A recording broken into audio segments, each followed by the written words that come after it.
মাঝ সমুদ্রে একটি জাহাজ হঠাৎ ডুবে দেয়। জাহাজের এক জীবিত যাত্রী নিজের অজান্তেই বাঁচতে বাঁচতে এক পরিত্যক্ত দ্বীপে পৌঁছান।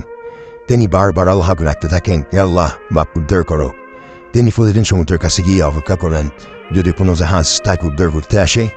বহুদিন অপেক্ষা করার পর তিনি উদ্ধার হওয়ার আশা ছেড়ে দেন। তিনি বন থেকে কাঠ সংগ্রহ করে নিয়ে জন্য একটি ঘর তৈরি করেন এবং সেখানে থাকতে শুরু করেন। একদিন সমুদ্র থেকে মাছ ধরে বাসায় ফিরে দেখেন তার ঘরটি আগুনে পুড়ে ছাই হয়ে গেছে, চারদিকে ধোঁয়ায় ঢাকা।